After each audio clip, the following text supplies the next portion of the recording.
Hello again out there in radio and YouTube land. This is Ham Radio Man Oz, and this is episode number 23, and the long-awaited review that you might have been waiting for, the ProScan software by Bob Aune. Now, I'm not sure if I'm saying that last name correctly, so my apologies if I'm not, but it's a wonderful piece of software. Now, over the years, of course, there's been a lot of people make different types of scanner software to allow you to use your computer with your scanner radio, but very few of them have ever actually hit the mark as good as this piece of software by Bob Aune, ProScan. Now, I have been a registered user of ProScan for quite a number of years now, and the good thing is that not only is it probably the best software you'll ever find for scanners, it is updated constantly. In fact, this morning when I clicked on, there's a new update again. Thank you very much, Bob.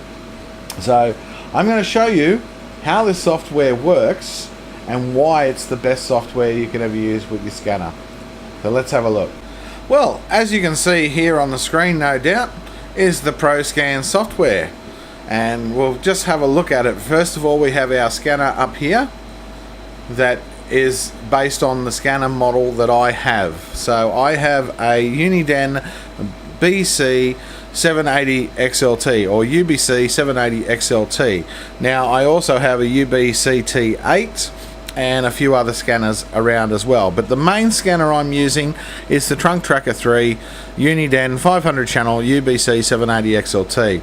Now, it's an older scanner by today's standards, of course, but it is still a very good scanner. Eventually I might get a new digital scanner, but for now this scanner serves me quite well. Unfortunately, these days the scanning world is getting thinner and thinner because of what's to listen to. We used to love listening to the Police, of course. Unfortunately, they've gone digitally encrypted, so we can't listen to them anymore. So what can we listen to still?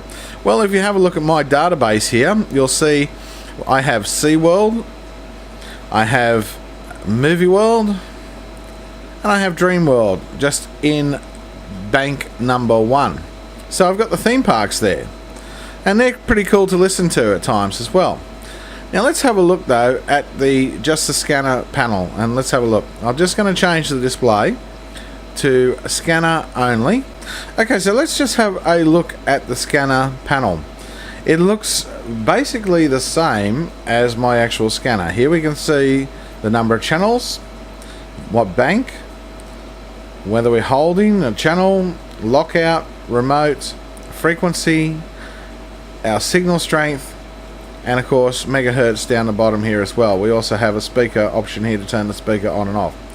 The main panel here looks basically like the same as on the scanner.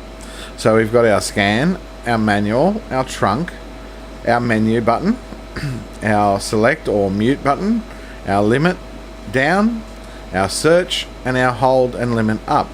And of course across here, buttons, the numeric buttons just like you find on the scanner, with the bank numbers at the top, 1 to 50, 51 to 100, and so on, remotes, and lockout, priority, and weather for the American models. Now mine of course has service in this particular button. It doesn't say WX on the scanner, it actually says service, SVC, because the Australian models allowed you access to the certain services that are available, like ambulance, fire, police, so on and so on.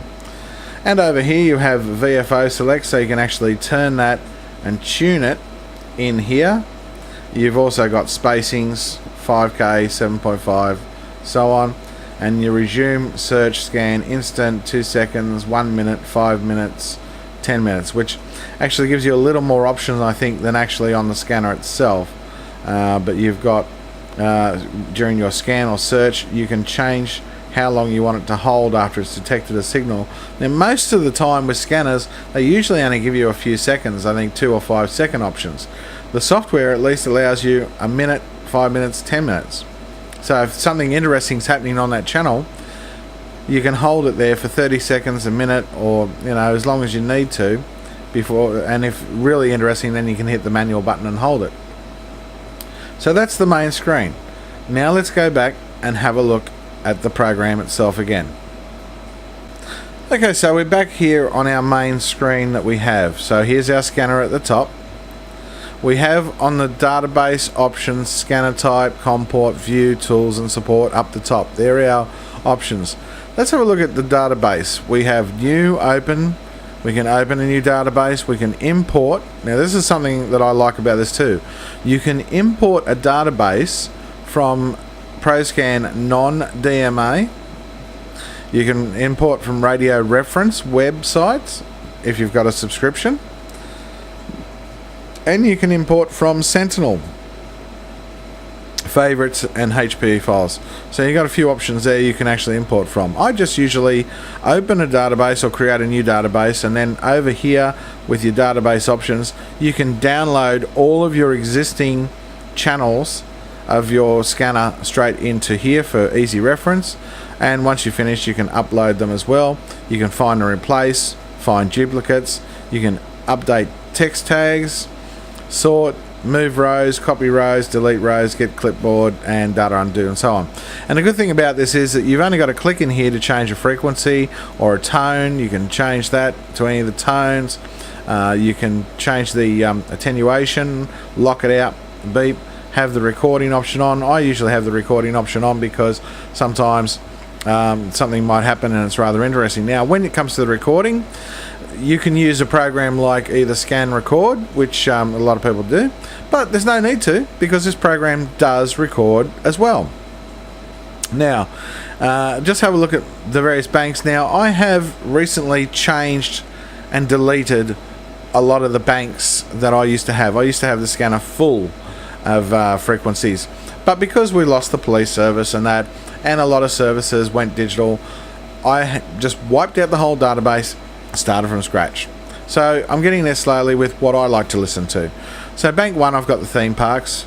Bank 2 I've got what is called TransLink, which is our bus services in Queensland. We have Brisbane bus lines, Kangaroo bus lines, Surfside bus lines, Parkridge Transit, Westside, Logan, so on and so on, and the G-Link, which is the tram in the Gold Coast. So I've got them on Bank 2, and Bank 3 I have Queensland Ambulance Service and Fire Service. Of course this is still getting updated as well because I'm trying to find out what we can still listen to there. Bank 4 is empty, Bank 5, 6, 7 and so on is empty, so there's nothing much in there at the moment. Now you also have your scan banks, and you have your trunk lists and your trunk bank settings, which you can all do on the scanner itself, but you can do it all here. So you can turn default records on for codes, encoding, status bits, and you can upload and download the base as well. Now if you have a look over at the history logging, you'll see that there's nothing here. This is the first tab, there's nothing here. But if you've been recording, it will actually come up here and show you. You can have each transmission in a new row or active row in view and so on. There's just a lot of different options here. We come across to the recorder. Here it is, the built-in recorder, and you can record that, and you have to set your sound input. Of course you got to have the sound coming out of the scanner to a sound card input, and you select that. Now at the moment I don't, for this review I haven't got that set up, but you can just set that up to record. It will tell you it will record all the text and the voice as well, so it will tell you what channel it was, what the frequency was, and it will keep coming up in a new line. If it's the same frequency, it'll usually tell you how many times it's recorded there, the duration, start and finish, and so on. You can define your colors, and there's a room for notes area as well. So it's got a built-in recorder. Come across the scanner settings. Here's all your scanner settings, your LCD dimmer, your screen mask, everything you would find normally on the scanner itself, you can find here. Your scan banks, search banks, and trunk ID and so on. And you can download the scanner settings, which I haven't done. All I've downloaded is the database. So if I downloaded my scanner settings, it will then fill that up as well. Source client, of course. Now, you can use this program to web broadcasts. You can have your scanner on a live feed if you want. You can use Broadcastify, Icecast, or Shoutcast. So you can, it's got an auto config for Broadcastify, and you can then set that up and have it constantly on so other people around the internet can listen into your scanner. You've got a web server option where you can create your own server. A remote scanner over IP where you can just do it straight over IP as a server or a client. Audio control, here's your audio control for your recorder, and you've got a scope here so you can see how well it's coming in or not coming in, and you can change the mode to mono, stereo, MP3 format or PCM. Really cool features. There's a lot of features on this program. And you've got here with the recorder here, you've got source client, web server, remote scanner over IP, monitor and test where you can do an actual test through the internet to see how it comes back, and the type of wave, sine wave, square wave, triangular, sawtooth or noise. So you can actually, it's almost like a mini oscilloscope in some ways. And you have your audio scope here where you can actually see what's going on as well, and your source, whether it's coming from the recorder, client, web server or whatever. And you have the scope type. You can have an oscilloscope, you can have a spectrum analyzer, you can have a spectrum analyzer with fill or one with block. So outline, fill or block, and auto scale the y-axis if you want for the time, and spectrum analyzer as well. And you can put in all sorts of different stuff here. So this is really cool. You've got a built-in oscilloscope in some ways to monitor the waveforms. So let's come up to the next one. We have Session Manager and we have some tests. So you can actually run tests on commands to make sure that everything's working fine. I'll tell you. Now if I come back to the main database or scanner settings, actually where will I will just throw this into scan mode now, and you see here it says scanning, the frequencies, the channels and the bank that is coming in that I'm currently scanning now. And I'll bring the volume up a little bit on that in case it picks up anything, but it does look here. There we are. Now that's the Queensland Ambulance Service that's there. When it's scanning here it looks a little bit slower, but on the scanner itself it's quite fast. It really is fast. There's the signal, so a nice strong signal. So everything you can see on the scanner you can see on the software. So effectively you could just put the scanner somewhere else and just use the software. And if you have a look, history logging, yes, history logging, there we are, because I've thrown it in the scan. It comes up with what it detected, and you can see the relative signal strength indication here, and the modulation, the number of times that it actually hits, 7 times so far. That means how many times the transmissions have occurred on that one. So it won't add a new line to that particular frequency, but if there's another frequency it'll be on the next line. So it will tell you quite honestly what you've set up there, your date and the time on. So extremely good. Now if I come into the audio control, I don't know if this will work this way because I haven't got it going to the, let's just try that with an oscilloscope.